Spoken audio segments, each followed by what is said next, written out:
معذرت کے ساتھ یہ دیکھنا کہ جو سینے چوڑے چوڑے کر کے پھرتے ہیں نا کہ ہم حسینی ہیں، یہ دیکھنا حسین کے اصحاب نمازی تھے، حسین کے اصحاب شب زندگار تھے، حسین کے اصحاب عبادت گزار تھے، حسین کے اصحاب سجدہ گزار لوگ تھے۔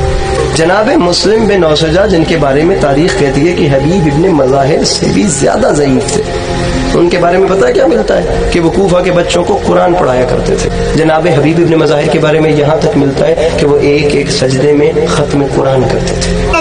ایسے ہوتے ہیں حسینی، ایسے چاہیے حسین علیہ السلام، اور ایسے بندے واقعتاً ملتے بھی کم ہیں کہ ایک طرف 9 لاکھ ہوتے ہیں اور ایک طرف گن کے 70-71 ہوتے ہیں۔ مسئلہ یہ ہے کہ ہم امام حسین علیہ السلام کو تو مان رہے ہیں، ہم مولا کی نہیں مان رہے۔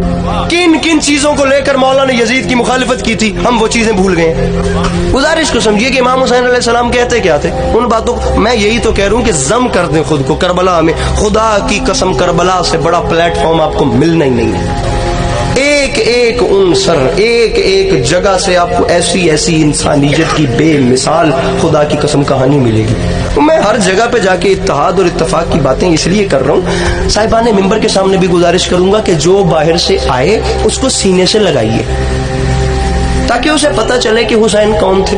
اگر ہر دوسرے آنے والے کی دل آزاری مقصد ہوتی تو حسین ہور کو کبھی سینے سے نہ لگاتے۔ جو باہر سے آئے اس کو سینے سے لگائیے، اس کو پتہ چلے کہ ہم نے کن کو مانا ہے۔ میں تو ممبر پہ گزارش کر رہا ہوں کہ تھپڑ کے بدلے تھپڑ ہر کوئی مار لیتا ہے، کبھی کسی گالی دینے والے کو دعا دے کے بھی دیکھ لیں۔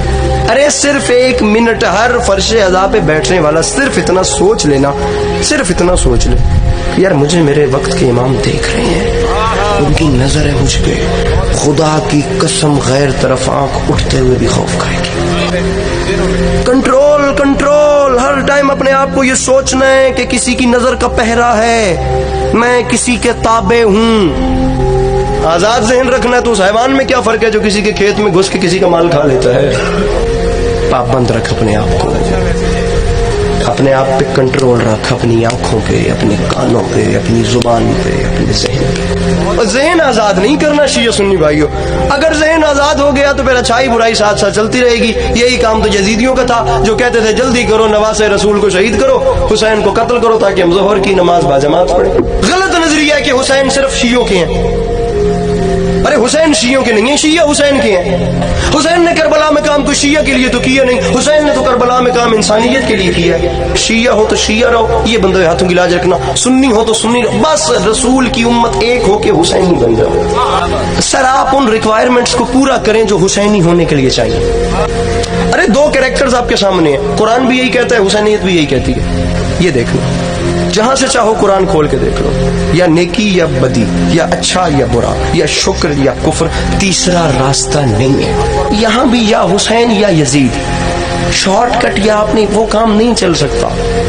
آپ دونوں کریکٹرز کو پڑھ لیں، حسین علیہ السلام نے کیا کیا، یزید نے کیا کیا، بات ختم ہو جائے گی۔ جہاں ہے وہاں رہ کے فیصلہ کر لیں کہ کس کے پیچھے لگے۔ مسئلہ یہ ہے، المیہ یہ ہے، ٹریجڈی یہ تھی کہ کربلا کی جنگ میں دونوں جانب مسلمان تھے، وہاں بھی مسلمان تھے، یہاں بھی مسلمان تھے، نماز وہ بھی پڑھتے تھے، نماز یہ بھی پڑھتے تھے، اتنا پیچیدہ مسئلہ تھا۔ اب دیکھنا یہ ہے کہ جو ایجنڈا سرکار رسالت امام صلی اللہ علیہ وآلہ وسلم کا تھا، اس پالیسی کے اوپر، اس نظریے کے اوپر چل کون رہا تھا، حسین یا یزید؟ یہی تو وجہ تھی، ورنہ ہاتھ پہ ہاتھ رکھنا کون سا مشکل کام تھا؟ یہ ہاتھ ہے، اس پہ ہاتھ رکھنا بیعت کون سا مشکل کام تھا؟ خدا کی قسم زمانے نے یہی تو نہیں سمجھا کہ وہ صرف بیعت نہیں تھی۔ کبھی آپ وہ پرچہ پڑھیں نا جس پہ یزید نے اسلام کی نئی شرائط لکھ کر بھیجی تھی، تو خدا کی قسم آپ کے رونگٹے کھڑے ہو جائیں۔ اب ممبر کی تہذیب گوارا ہی نہیں کرتی کہ میں وہ لفظ بولوں جو اسلام میں اس نے چینجنگز کی تھی۔ کتنا چھپا کے پڑھوں، مجھے عزت حسین کی قسم ہے کہ جو آج پردے میں مائیں بہنیں اپنے مان سے اور اپنے سکون سے بیٹھی ہیں نا، میرا باپ میرے ساتھ آیا ہے، میرا بھائی میرے ساتھ آیا ہے، ان کا یہ جو اطمینان ہے نا، یہ حسین کا احساس ہے۔ آپ جہاں ہیں آپ وہاں رہیے، آپ صرف اتنا دیکھیے کہ حسین علیہ السلام نے کیا کیا اور یزید نے کیا کیا۔ بیعت صرف بیعت نہیں ہوتی میرے اہل سنت بھائی جو تشریف فرمائے، میں آپ کو کلیئر کرتا چلوں، یہ ہاتھ پہ ہاتھ رکھنے کا مطلب ہوتا ہے آج کے بعد یہ جو جسم ہے نا، اس جسم کی کائنات تیرے سپرد ہے۔